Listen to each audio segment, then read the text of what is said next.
Okay, I just thought I'd do a bit of an update with the tandem axle trailer and the buggy on the back and various other bits and pieces. I don't know, we must be 2¼ ton maybe, something like that. And just the resistance of the tandem axles is quite a lot though.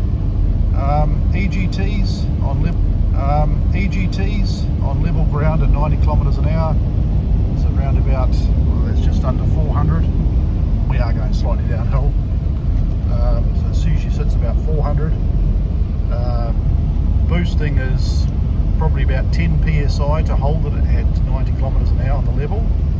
Quite a bit of wind resistance, I must admit, with that buggy on the back. Fuel economy, hideous. Quarter of a tank, 70 kilometers. Empty, I can get almost double that. So it'll be interesting to see how it all goes.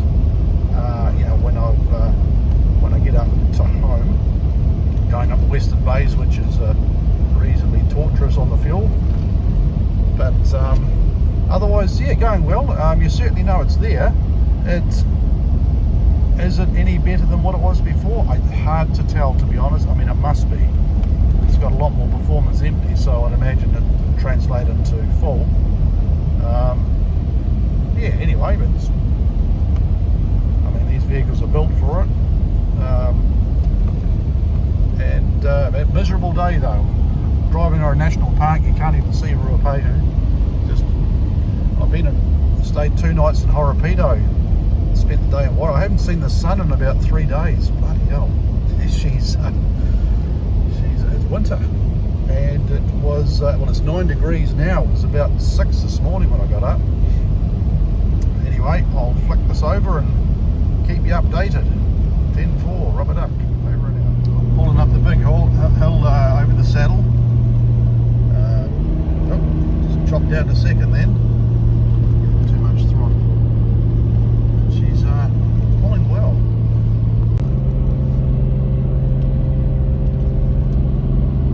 Yeah, pulled down to second. I've got transmission lock on. Sitting at 60 k's, 2600. I've buttoned right off at 500 ECGs, and I've buttoned right off on the throttle. So yeah, that's the way to do it. Just slip it into third lock now. Bit of a jump that because I've got the torque converter locked. But no, yeah, pretty good. It barely got over 500, which is good actually. Yeah, no, definitely an improvement, that's for sure.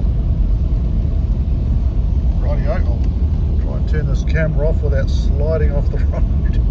The road's very greasy too. Okay, mate. It doesn't matter how much weight you've got on you or how slow you are. There's always somebody slower.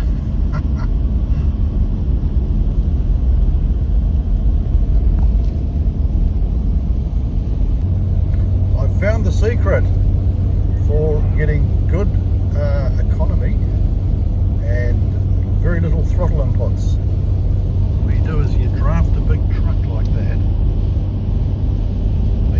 He's pushing that much wind out of the road for us. The ECGs have dropped right down. I guess it's quite noticeable when you've got such a wind resistant load on the back. I've got virtually no throttle inputs. We're going slightly uphill. It's almost like he's sucking me along. Great stuff. Yeah, I don't know where he's going, but I'm going to have to stick behind him. We might end up going to Northland, or who would know. Anyway, nice day for it. What are we sitting at here? 350 on the centigrade on the pyro gauge, on the exhaust temps. 6 pounds on the turbo, 91 kilometers an hour on the GPS, just ghosting along. Rightio, I'll be looking for a lunch break soon, or maybe just tucking behind this fella for another hour. 10-4, over and out. Okay, just filled her up, and 16.9 litres per 100. which is anything under 20, I'd imagine, with this load is pretty good. On the way down, I was probably, what was I,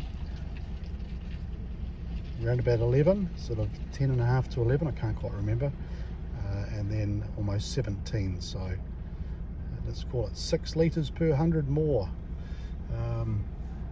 So yeah, it's probably about, what would that be, 19 miles to the gallon? I'd probably have to work it out, but yeah, not too bad. Well, that's US gallon anyway, but 16.9, I'll call it 17 litres per 100 on the way back. Plus I did go around the national park side, which is, you know, and over the saddle, which is you've got your foot out the radiator pretty much all the way on that trip.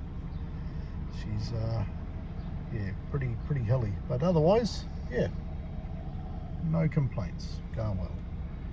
Okie dokie.